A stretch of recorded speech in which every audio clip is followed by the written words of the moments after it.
Sarge here. Today I want to talk about something I've been hearing more and more on YouTube. The claim is that prices in the Philippines are out of control, and that retirees should avoid moving here right now. Well, as someone who actually lives here, I think the answer is a little more complicated than that. Let's talk about it. First, there is some truth to the claim. Prices have gone up, rent has gone up in many areas, food costs have increased, utilities aren't getting any cheaper. And if you're trying to live exactly like you did back in the United States, you may be in for a surprise. But here's the question. Out of control compared to what? Compared to what prices were 10 years ago? Absolutely. Compared to what many YouTubers were promising 5 years ago? Probably.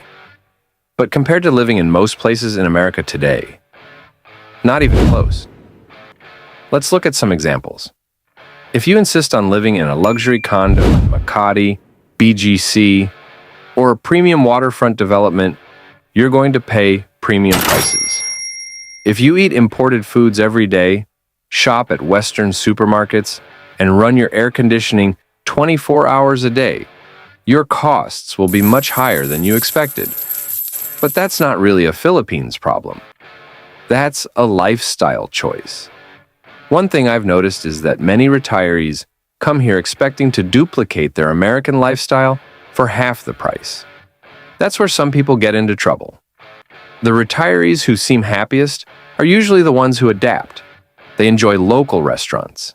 They shop at local markets. They learn a little about the culture.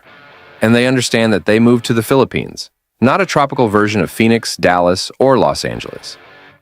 Now let's talk about electricity. This one catches a lot of people off guard. Electric rates here can be surprisingly high.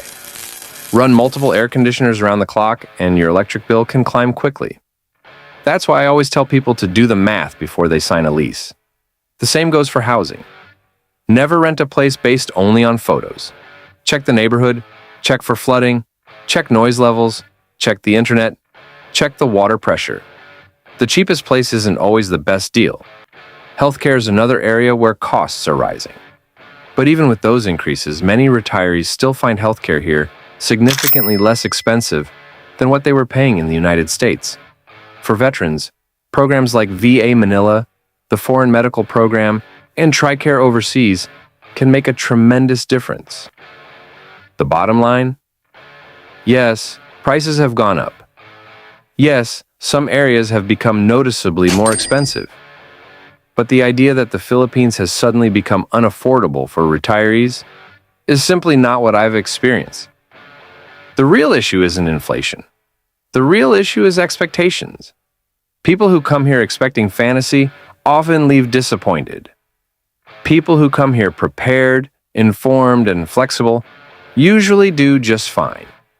That's why I always recommend doing your homework, building a realistic budget, and planning for the life you actually want to live. The Philippines isn't perfect. No place is. But for many retirees, and especially many veterans, it still offers opportunities that are becoming harder and harder to find elsewhere. I'm Sarge.